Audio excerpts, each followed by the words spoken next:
जय ST शेतकरी मित्र, प्रश्न तुमचे उत्तर आमचे या सदरामध्ये आपलं स्वागत आहे। विशाल हलमी यांनी एक प्रश्न विचारलेला आहे। सर, मी पुण्याला शिक्षण घेतो आहे, शेती करण्याची खूप इच्छा आहे, म्हणून मी आता शिक्षण सोडून शेती करणार आहे। एकरी 5 ते 6 लाख रुपये उत्पन्न कसं घ्यावं याचं मार्गदर्शन तुम्ही मला करावं। आता मी एसटी ची ट्रायल सुरू केली आहे। तुमच्या या धाडसाचं स्वागत करतो आणि शेतीविषयक आवडीचं या ठिकाणी मी अभिनंदन करतो। मोठ्या प्रमाणामध्ये तरुण आज शेतीकडे वळताय। मी तर नोकऱ्या सोडून, मोठमोठ्या पगाराच्या नोकऱ्या सोडून अनेक जण आज शेतीकडे वळताना बघतोय। शेती हेच भविष्य आहे। भविष्य काळामध्ये जे शेतकरी विषमुक्त आणि पौष्टिक शेतमाल पिकवतील तेच भविष्य काळातले श्रीमंत राहतील, हे मी तुम्हाला आज नक्की सांगतो। आज आम्ही जे बघतोय की जेवढे शेतकरी एसटी वैदिकच्या माध्यमातून आज 200% शेती करतायत, 200% एसटी वैदिक वापरताय, त्यांना मार्केटमध्ये एक इज्जत आहे। त्यांच्या शेतमालाला, त्यांच्या दुधाला मार्केटमध्ये खूप मोठ्या प्रमाणात मागणी आहे आणि ते ठरवतात तो बाजारभाव त्यांना मिळतोय। तुम्ही या ठिकाणी हा निर्णय घेतला त्यासाठी तुमचं अभिनंदन। दुसरा मुद्दा, तुम्हाला जर एकरी 5 ते 6 लाख रुपये कमवायचे असतील तर तुम्हाला त्यासाठी पहिलं सर्वात महत्त्वाची गोष्ट म्हणजे जे पिकं रोज तोडले जातात, उदाहरणार्थ काकडी असेल, कारला असेल, दोडका असेल, वांगा असेल, टोमॅटो असेल, भेंडी असेल, अशा प्रकारचे तुम्ही 2 ते 3 वाण किंवा 4 वाण 1 एकर मध्ये केले पाहिजे। दुसरी गोष्ट, 4-5 वाण केल्यानंतर त्याला बेसल डोस जो आहे, तुम्ही ज्यावेळेस शेत जमीन तयार करणार तेव्हाच तुम्ही त्याच्यामध्ये पहिला बेसल डोस टाकला पाहिजे बेडवरती। दुसरा जो बेसल डोस आहे लागवड करताना त्या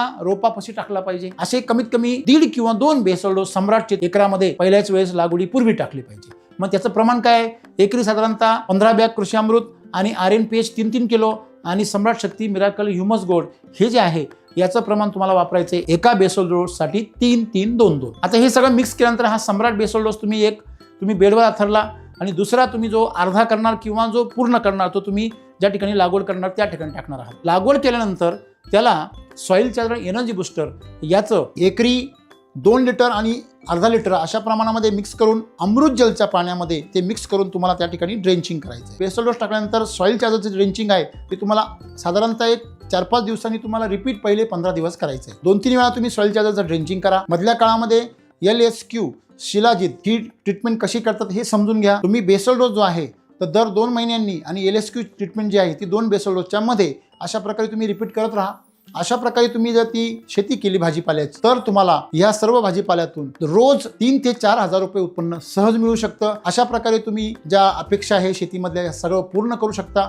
याचबरोबर एखाद्या एकरमध्ये फळबाग लावू शकता। तुम्ही एका एकरमध्ये डाळिंबाची शरद किंगची व्हरायटी लावू शकता जी तुम्हाला 1 वर्षानंतर उत्पन्न द्यायला सुरुवात करेल। म्हणजे अशा प्रकारे भाजीपाला, फळबाग असं 2 एकरचं जर तुम्ही सुरुवात केली किंवा अर्धा एकर भाजीपाला, अर्धा एकर फळबाग अशा प्रकारे तुम्ही जर सुरुवात केली तर 2-3 वर्षानंतर तुमचं उत्पन्न एकरी कमीत कमी 5 ते 7 लाख किंवा अगदी 10 लाखापर्यंत पण जाऊ शकतं। अशा प्रकारे तुम्ही शेतीमध्ये सेटल होऊ शकता। धन्यवाद।